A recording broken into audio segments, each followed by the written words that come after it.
In this video, I'm going to do a brief overview of the user interface inside Maya and what all the components are called.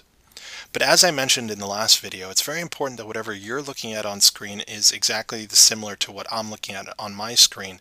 That way there's no confusion in the education process. You can actually turn off a lot of the elements inside the Maya user interface, and what I want to show you now before we get started in describing each one is how to turn them all back on in case your UI looks different than mine. You can simply go up to Display, down to UI Elements, and either show all UI elements or restore all UI elements. So we're going to click on Show All UI Elements, and that'll bring them all back into visibility. You can also right-click on UI elements. So there's a dotted line next to all of these different user interface elements that I'm going to right-click on. And you're going to see it's going to bring up a pop-up which lets me check on and off all the different areas that can be essentially shown or hidden. So I can hide the channel box, right-click again, hide the toolbox, and again you can just simply right-click on that dotted line and show and hide all those different areas. So once again, I will go to Display, UI Elements, and we're going to show all UI elements, Display, UI Elements, and restore all UI elements. And you should be exactly where I am in this video now. Up at the very top of your screen, you have something that's very familiar to you when you're working with any digital package, and that's the main menu bar. And the first section here we have File, Edit, things that you're obviously very familiar with, but then we have a whole bunch of different other menus here like Modify, Create, Display, Windows, Assets, Lighting, Shading, Texturing, Rendering, and so on. Now these change as you're working with different menu sets. You'll notice that right underneath this main menu bar we have a menu set button here that we can change between. So if I were to switch over to animation, you can see that the first set of menus stay the same all the way up to about window, but then the rest of these will change and conform to the different menu set that you're working with. It's just a way that Autodesk has organized all the different tools inside Maya into specific disciplines. So we were in the rendering and then we switched over to animation. We can switch over to something like polygon modeling, and you can see that we then get a whole different set of menus. Right below the main menu bar we have the status line, and you've already seen that the different menu sets are located here in the status line. Now I'm not going to go through all of the items that you see in these UI elements. The purpose of this video isn't to teach you what everything does, but just give a name to everything so that when I talk about it in future videos, you'll understand which area I'm pointing to or talking about. There's just way too many tools to cover right now, and I don't want to overwhelm you or get you lost. But as I mentioned, right below the main menu bar we have our status line, and you'll see a bunch of tools here that you obviously have no idea what they do, but that's okay.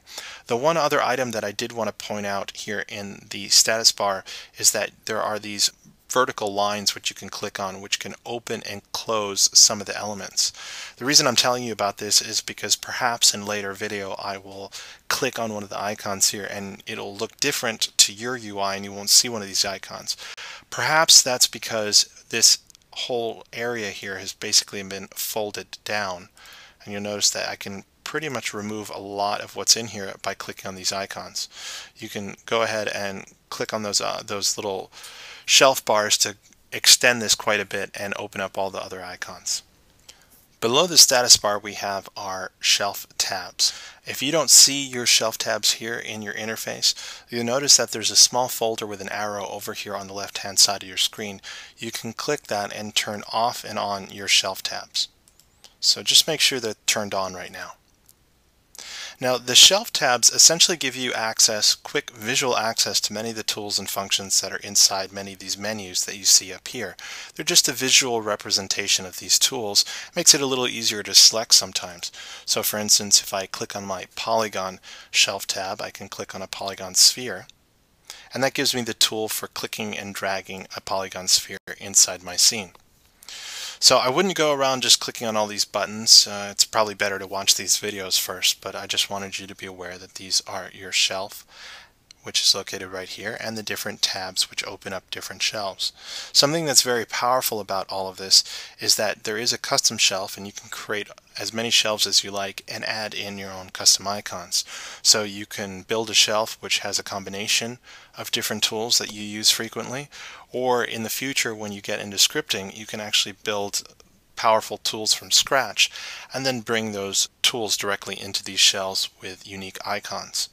Often if you download a lot of plugins and third-party tools from different websites, you'll be installing them into a custom shelf as well. Next, over on the left-hand side, we have our toolbox. This holds pretty much all of the tools that you're going to be using about 99% of the time as you manipulate items inside your screen, whether they be polygon objects, lights, or other things inside your scene. You're going to be scaling, rotating, and moving them with the toolbox. Now, in a few videos from now, I'm going to go over each one of these tools very, very in depth so you know what each one does. Beneath those sets of commonly used tools, we also have quick different views. So right now we just have a single perspective view, but I can click on the different views to show up inside my screen here. So we can look at things directly from the top, the side, or in perspective. We're going to talk about navigation in a minute in a later video, so these different views and why they're useful will become obvious in just a moment. I'll click on the perspective view, so we can just go back to that single view here inside Maya. And let's move on down to the time slider and the range slider. This first section here that you see that looks a little bit like a ruler with numbers on it is our time slider. This shows where we are in time once we get into animation. And the range slider allows you to slide between a range in that time slider. So you can see we have a set of numbers here in boxes. We have a number 1 over here and a number 24 and 48 over on the right hand side of that range slider. What this is saying is that we are currently at frame 1, and then over here on the right our range slider extends to frame 24. So this gray bar we see right here is extending from frame 1 to 24. If we look at the right hand side box, you can see that there's a number 48. That means there's actually 48 frames available in our animation. We can change these by simply typing in the boxes. So for instance, I might add in 200 frames in my animation. And my range slider right now is sitting between frame 1 and 24, or I can move it between frame 49 and 72. Or if I just wanted to see the whole timeline, I could grab the ends of this range slider and extend it out in both directions. Or I can simply just type in the number 1 over here to extend my range slider to the beginning. And because I have 200 frames, I'll just type in 200 in this box over here, and now I can see my entire timeline. As you work with more and more frames, you're going to want to basically have more of a tiny snapshot of your timeline, so it's a little bit more manageable and you can see all the keyframes that you're setting here. Next to our timeline and our range slider, we have our playback controls. If I had some animation here inside my scene, I could use these much like you would expect the playback controls to be, where it's play buttons, play in reverse, jump to the next frame, jump to the next keyframe.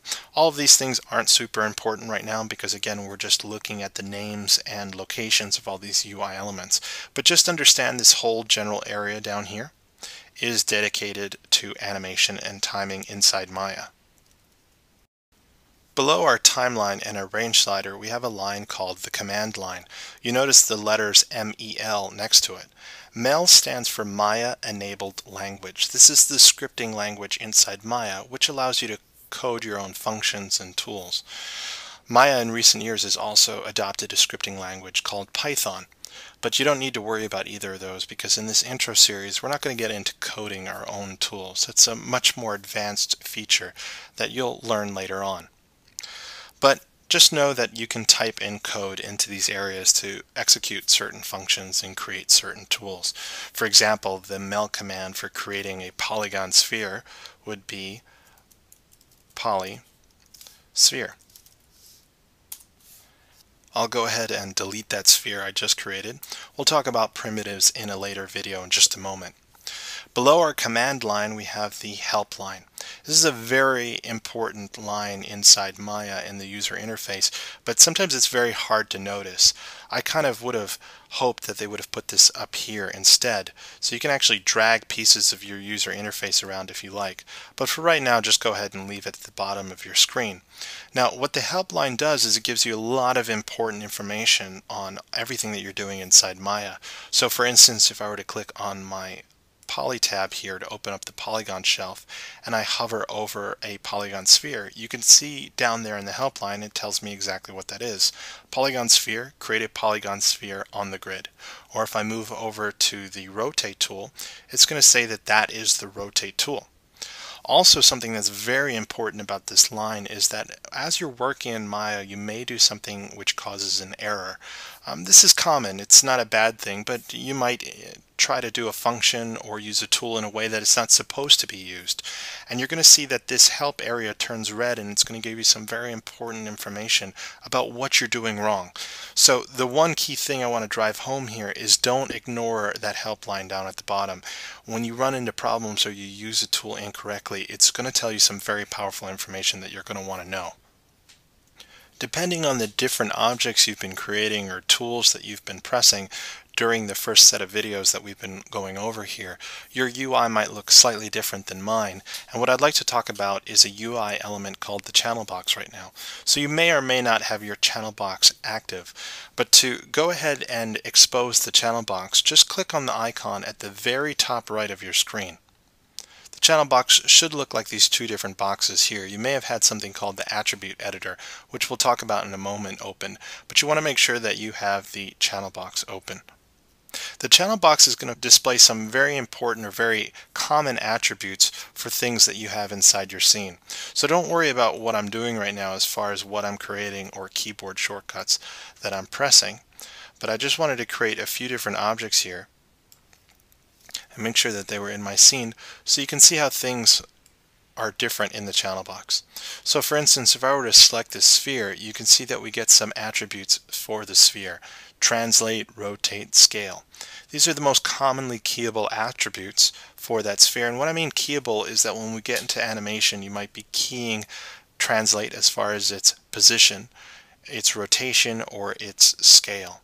So if I were to move this sphere around, and again, don't worry about how I'm doing this, I'm going to teach you all of this in a moment in a later video. But as I move this sphere around, you can see that there's attributes in that channel box that are updating. So if I were to move this sphere off the grid point or off our center of origin, we have all sorts of different numbers here. A negative x value, a y, and a z value. If I wanted all of this to be set to 0, all I'd need to do is simply type the number 0 for each one of these values. And you can see that as I do, my sphere moves back to the point of origin where it was created. You can also, if I move my sphere off that point, click and drag over those boxes. Just type in the number 0 for all of them, or for one, and apply it to all of them, and they'll be applied for X, Y, and Z. Now if I were to go ahead and rotate the sphere, which I'll teach you about that in a moment, you can see that if I tried to rotate it so that it was sitting at perfectly 90 degrees, it would be very hard for me to eyeball that. So what I can do, if I set this all back to 0, is simply type in a value like 90 degrees. That's another helpful feature of the channel box, is it allows us to put very specific values. So we were already sitting at 90 degrees at Y, or not 90 degrees, 0 degrees at Y, so essentially I just flipped the sphere upside down, but you couldn't see that. So I'll go ahead and type in 90 degrees for X and turn it on its side. So it's a great way to be very precise about what you're doing. Again, we'll go over the channel box more in just a little bit, and why and how we'll change these specific attributes. Also, a lot of the tools or functions that you apply to an object or something inside your scene will contain history. And the best way that I can describe history now, because you'll learn it more as you go along, is that as you're changing an object, that object will have history applied to it. So for instance, if I were to add a function to this sphere, like a soft